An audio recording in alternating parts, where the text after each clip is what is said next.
Hello everyone, এটা হলো দীঘার থার্ড অ্যান্ড লাস্ট ডে। যেহেতু আমরা বাড়ি ফিরবো সেই জন্য আমরা 8:30টার মধ্যে সব রেডি হয়ে নিয়েছিলাম, কারণ 9:30টার মধ্যে রুম ছাড়তে হয়। তো আমরা মোটামুটি রুমে সবাই রেডি ছিলাম, বাকি ছিল প্রসেন, ও ওয়াশরুমে গেছিলো, ও রেডি হলেই হয়ে যায়। এদিকে দেখো জিৎ দাঁড়িয়ে রয়েছে।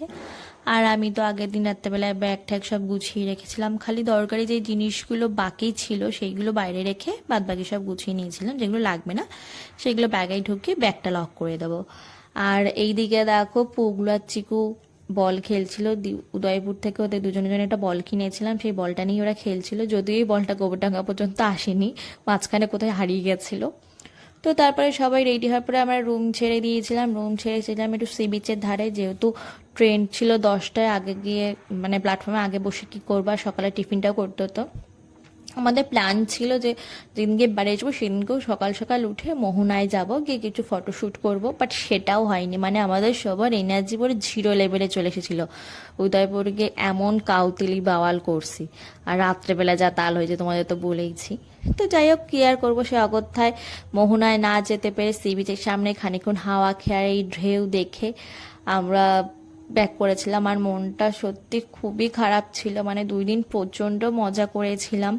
আমাদের ইচ্ছে ছিল আর একদিন থাকার, বাট ওদের সব ছেলেদের কাজের জন্য থাকতে পারিনি। মনে আশা নিয়ে এসেছি যে আবার যাব, এর থেকে বেশি মজা করব।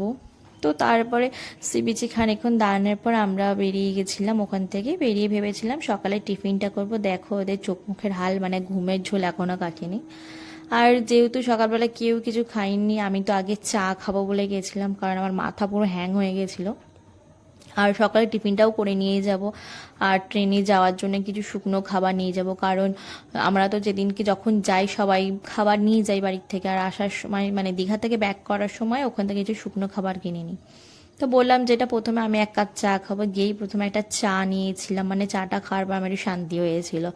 আর এইটা নিয়েছিলাম আমি পোষণ ডিম টোস্ট, 40 টাকা নিয়েছে। মানে আমি 20 টাকা দিলে এর থেকে ভালো বানিয়ে দেবো, কিন্তু কি আর করবো, খেতে তো হবেই।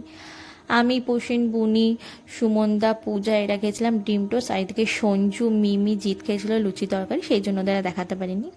তো তারপর আমরা সকালে টিফিন করে ওদের 2 বাচ্চার জন্য আমাদের জন্য কিছু শুকনো খাবার টাবার কিনে স্টেশনের দিকে যাচ্ছিলাম। আর সবার মনটা খুবই খারাপ ছিল, সবার মুখ দেখে তো বুঝতেই পারছো। মানে আমরা প্রচণ্ড মজা করেছি, প্রচণ্ড। এরকম মজা হয়তো আগে 3বার গেছি, কখনো করিনি। কিন্তু দীঘার থেকে আসার দিন যে এরকম ভোগান্তি আমরা ভুগেছি না, মানে এতবার গেছি কোনো বার হয়নি। মানে একদম জঘন্য অভিজ্ঞতা হয়েছে আমাদের। তো মেইন মানে হয়েছে কি, যেহেতু আমরা প্রত্যেক বছর দীঘা যাই, আসার সময় বাসেই আসি, এসি বাসে হাবড়া পর্যন্ত নামিয়ে দেয়, কোনো চাপ থাকে না, রিল্যাক্সে আসি। বাট এই বছর কি প্ল্যান করেছে ছেলেরা, ট্রেনে করেই আসবে, যার জন্য ট্রেনেই গেছি, মানে এসেছি বাড়িতে। বা ট্রেন পাক্কা 2 ঘন্টা লেট ছিল। মানে এত ভুগে ভুগে এসেছি, বাচ্চাগুলোর এত করুণ অবস্থা ছিল না, দেখার মতন না। যেমন মানে সেই সময় গরম ছিল, সেই রকম হচ্ছে ট্রেনটা লেট, পাক্কা 2 ঘন্টা। মানে আমাদের যেখানে গোবরডাঙ্গায় 5:30টায় ঢোকার কথা ছিল, আমরা ঢুকেছি পুরো 7:30, পৌনে 8টার দিকে। আর মানে এত গরম ছিল, আর আমাদের ছিল উইন্ডো সিট, মানে গরমের চোটে সবাই কাহিল হয়ে গেছিল। আর এত বিরক্ত লাগছিল, যার জন্য আর ট্রেনে বসে সেরকম কোনোরকম কোনো ভিডিও করিনি। তো তারপরে আমরা হাওড়াতে নেমেছিলাম। হাওড়াতে নেমেও বা একটা মনে একটা আশা নিয়েছিলাম যে মেট্রো করে, মেট্রো ধরবো, মেট্রোতে যাব, সেই জন্য একটু মনটা একটু যাই হোক খুশি হয়েছিল। কিন্তু দুঃখের বিষয় ছিল সেদিনকে মেট্রো সামনে পর্যন্ত গিয়ে জানতে পারি সেদিন মেট্রো বন্ধ। মানে আমাদের কপালটা সেদিনকে খুবই খারাপ ছিল। তখন তো আমরা বলছিলাম যে সেদিনকে দীঘা স্টে করে গেলেই ভালো হতো, না আসলেই বেটার হতো। তো আর কি করা যাবে, মেট্রো যেহেতু বন্ধ ছিল, সেই তো আমরা আবার হাওড়া থেকে বাস ধরে শিয়ালদা আসি, শিয়ালদা থেকে ডাইরেক্ট গোবরডাঙ্গায়। আর শিয়ালদার ট্রেনে এত ভিড়, এত গরম, আর মানে চিকুয়ারপুগুলো এত কান্নাকাটি করছিল, আমি কোনো ভিডিও করিনি। একেবারে গোবরডাঙ্গায় সেই আবার ভিডিও করেছিলাম। মানে যতই তোমরা ঘুরতে হবে না কেন, এলাকার মতন শান্তি কোথাও নেই, মানে এরকম কোথাও নেই। গোবরডাঙ্গায় এসে মানে আমার প্রাণ ফিরেছিল।